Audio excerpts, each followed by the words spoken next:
kan? Kemudian apa yang kita perhatikan? Kalau orang kena sihir itu yang jalanin jin. Jin yang memang dia bekerja dengan manusia itu sendiri. Ya. Nah, jin itu dia tidak akan datang kecuali dia dikasih makan. Ya. Nah, makannya jin itu apa? Saya memang nggak tahu, tetapi perkiraan saya makannya jin itu adalah yang dia inginkan. Contoh dukun, ini dukun. Ya. Dia bisa mau menyadat orang, umpamanya menyadat Mas David, sakit perut, lemes, berarti yang dirusak itu perutnya. Apa yang ada di dalam perut? Bisa aja di situ ada kalajengking umpamanya, lipan umpamanya, atau ini. Nah, di situ itu ilmu si dukun itu akan bercerita, saya ingin menjadikan sakit pada perutnya agar dia nggak bisa jalan. Apa? Ilmunya ngomong, kamu sediain ini.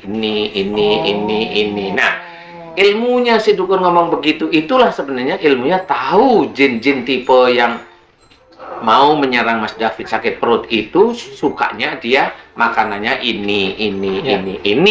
Bacaannya apa? Nah, nanti dituntun oleh ilmunya jadi bacaannya ini, seperti itu. Nah, dari situ apa yang mengikat jin itu mau masuk, umpamanya kemenyan, umpamanya bunga, umpamanya darah, umpamanya tanah kuburan, macam-macam pengikatnya. Nah, di titik itu sebenarnya ada benda di dalam tubuh manusia. Berarti ada mantra pemanggilnya yang ditiupkan. Umpamanya, iya, buhulnya ditiupkan pertama kali. Intinya adalah meminta agar Mas David itu sakit. Intinya kuncinya di situ. Kemudian dari situ karena sudah dijalanin, semua jin itu akan masuk. Saya tidak tahu persis masuk melalui fotonya Mas David karena foto itu di mana-mana.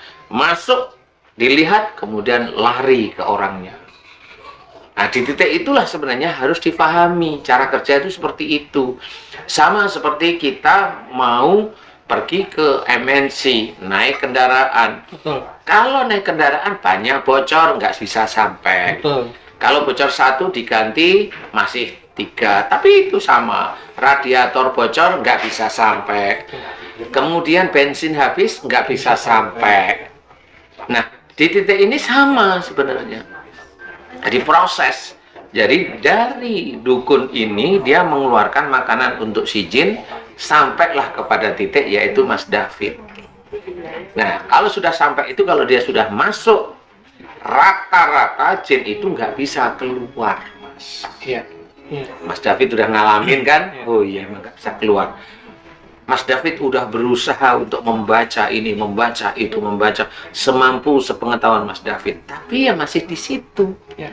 Nah, inilah yang harus dipikirkan. Bukan saya sok pintar, enggak, ini dipikirkan sama. Ini namanya nasi, ini nasi putih sama nasi merah aja rasanya udah beda. Betul.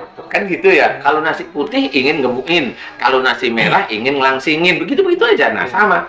Menyelesaikan sihir itu tidak gampang, tapi juga tidak susah kalau paham. Mantra yang di dalam tubuh harus kita mohonkan dihancurkan. Oleh siapa? Oleh Allah, karena kita nggak punya kekuatan. Kalau ada benda goib di tubuh, kita mohon agar dihancurkan. Oleh siapa? Oleh Allah. Mantra dan benda itu ada alatnya di rumah dukunnya pasti. Ada foto, ada boneka, ada tanah, ada ini macam-macam. Nah, itu juga dimohonkan kepada Allah Ta'ala. Karena ini alat awal, kendaraannya istilahnya.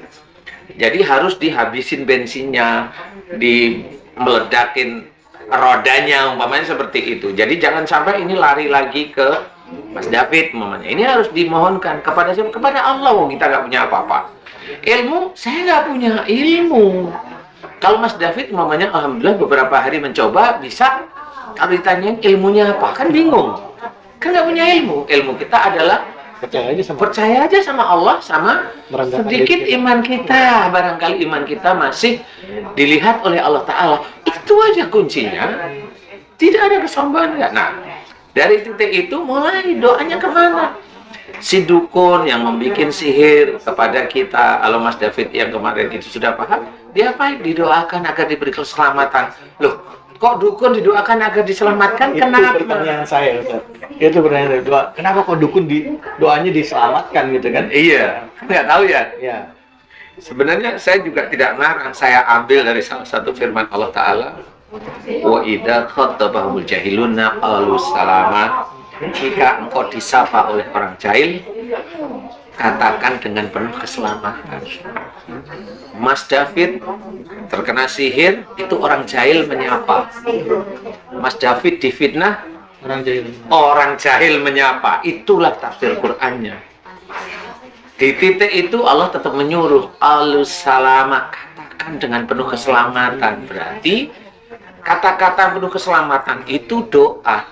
Nah, doa apa yang memang agar orang itu selamat menurut ayat Quran? Ya sudah, itu selamatnya tetap dipakai.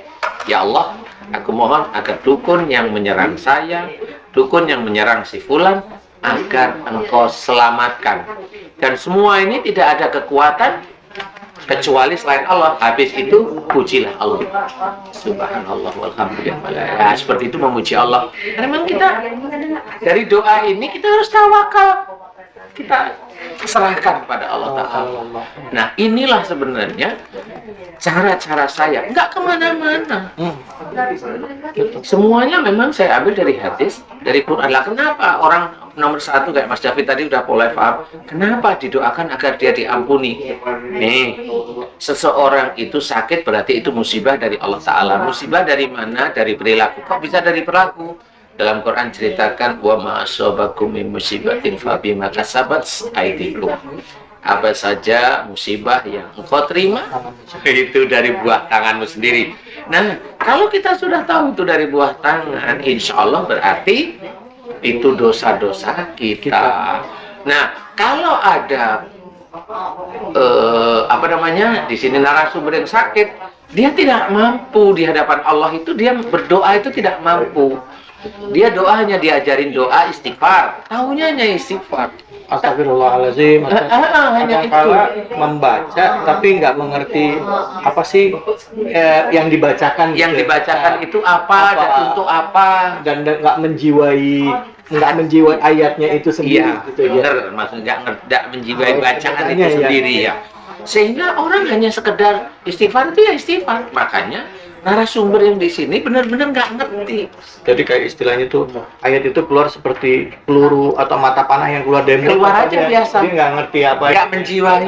Iya betul. Nggak difahami. Nah, saudara kita yang dalam kondisi seperti itu kita ajarkan. Nah, di Siraman Kolbu akhirnya pelajaran ini tersampaikan kepada pemirsa. Ya.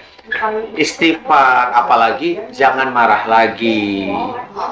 Kan disampaikan. Mau?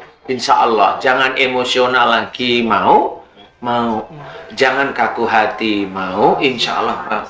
Jangan egois, jangan suuzon, ini kan disampaikan. Kalau beliau itu sudah bilang insya Allah mau, ya itu hanya dia sama Allah sudah. Nah, baru setelah itu kita doakan agar diampuni. Nah, habis diampuni, kemudian baru didoakan yang lain.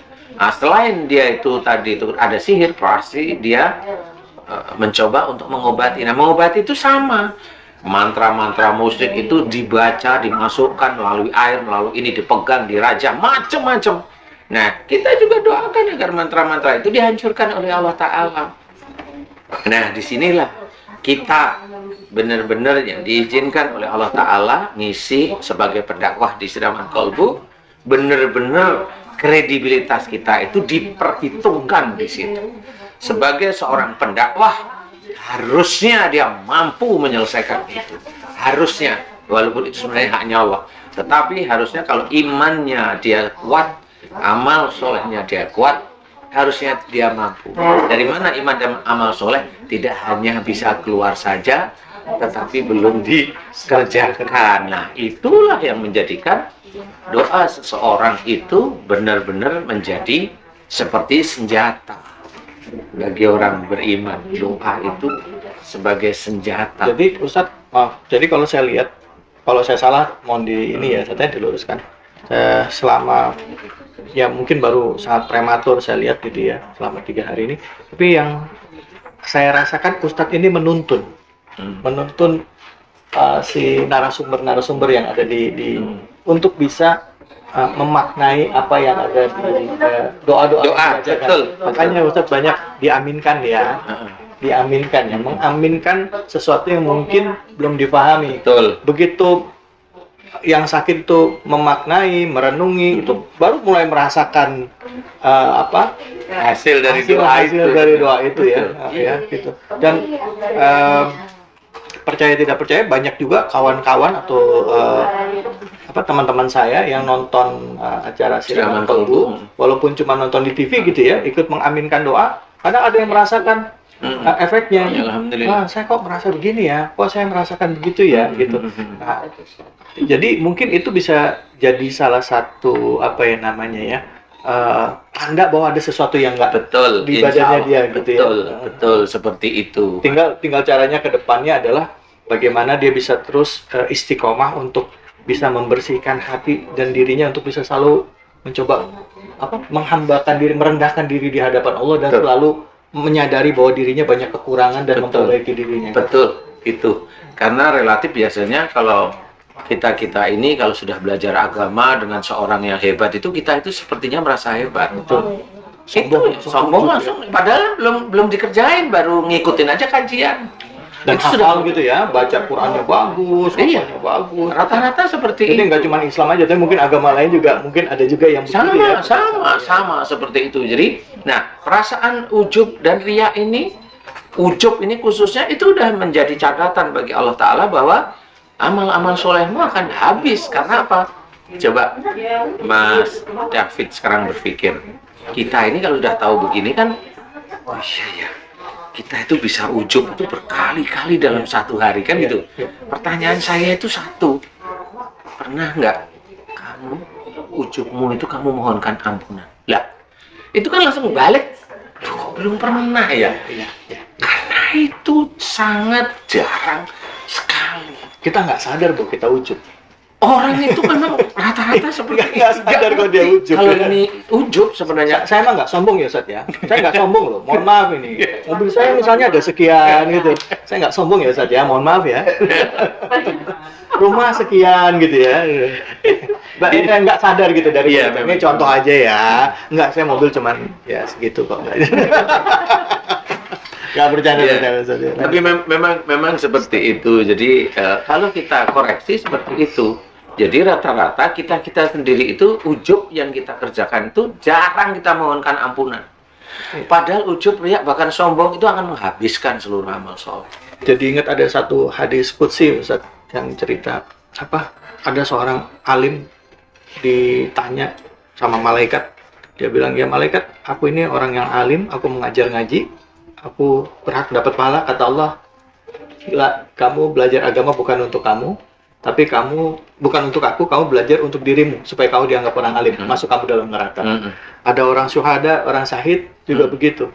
Masuk kamu dalam neraka karena dia sebenarnya mati syahidnya karena pengen dianggap sebagai pahlawan. Iya. Orang dermawan juga begitu. Karena dia ada sedikit mungkin setitik dia merasa karena pengen dipuji sebagai orang dermawan, akhirnya dia dimasukkan. Artinya amalannya nggak diterima oleh Allah. Ya itu yang saya tadi Ustadz ngomong itu, saya jadi mikir, iya ya, jadi ternyata hadis qudsi itu maknanya itu tadi, kita jarang sekali memohon ampunan terhadap ujubnya kita. Iya, sangat jarang. Riyanya kita, Iya. ujubnya kita. Betul. Itu sangat sering saya ceritakan itu karena apa? Itu akan menghancurkan seluruh amal soleh kita. Itu dikuatkan dalam salah satu firman Allah. Innal ladzina yastakbiruna an ibadah sayadkhuluna jahannama dahirin. Ini ayat ini itu dipergunakan untuk orang-orang yang memang dia ahli dalam beribadah. Tetapi ujub, riya, bahkan sombong itu muncul terus dan lupa bahwa itu harus dimohonkan ampunan. Nah, kelupaan ini pasti Allah sudah menceritakan akan kami masukkan ke dalam neraka dalam keadaan hina. Yang berhak sombong hanya Allah. Yang berhak sombong Hanya Allah. Ini kita mah enggak ya. Makanya kita mengajarkan, ayo kita rendah hati, belajar, paham.